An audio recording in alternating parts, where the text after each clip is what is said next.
TGRM Financial Planning Services memberikan Anda solusi berinvestasi bukan spekulasi.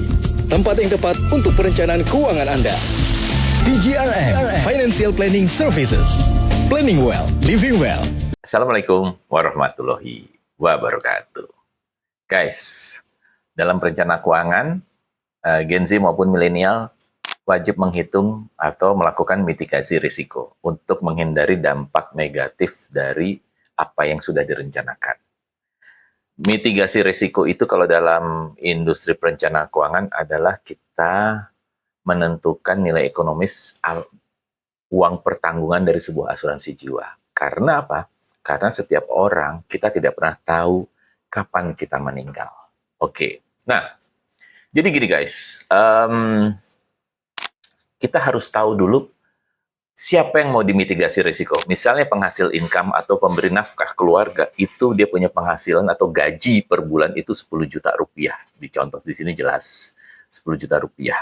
Maka ada beberapa metode menghitung uang pertanggungan dari si pemberi income atau penghasil nafkah dari bagi keluarga tersebut ya. Itu seperti ini. Ada metode yang namanya macro income base. Macro income base itu kita harus melihat indikator makro dari Republik Indonesia. Kalau kita lihat ya guys di sini, tingkat suku bunga di Indonesia itu yang dijamin oleh LPS. Jadi guys, jangan sampai menaruh uang di deposito yang terlalu tinggi, dia tidak dijamin oleh LPS. Lihat di websitenya LPS berapa. Nah, di sini ada BPR tuh 6,5% tingkat suku bunga yang dijaminkan. Bank umum 4%, sementara bank umum yang melakukan falas itu lebih kecil lagi, artinya bank devisa dia itu 2,25%. Itu patokan kita. Saya mau kasih contoh bahwa di Indonesia masih terjadi tingkat suku bunga yang di atas bunga lembaga penjaminan simpanan atau LPS. Contoh nih, saya nggak mau baca lah ya, nanti saya disangkain. Tapi ini ada dari website, dari Google kita ambil. Di sini ada suku bunga yang nilainya sekian. Ya, kita mesti lihat, ini adalah bank digital. Bank digital kategorinya adalah bank umum. Berarti, silahkan kasih kesimpulan sendiri. Saya tidak mau menjelek-jelekan apapun, tapi ini data apa adanya.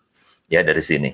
Tadi LPS sudah menyatakan kalau bank umum itu di angka 4%. Ya, untuk yang non-falas, dan yang falas 2,25%. Jadi kalau di atas ini, dia tidak dijaminkan. Oke, sampai titik itu. Nah, bagaimana mitigasi risikonya?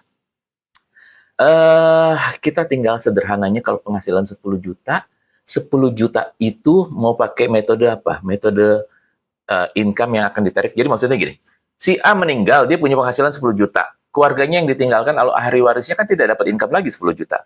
Dia dapat dari uang pertanggungan.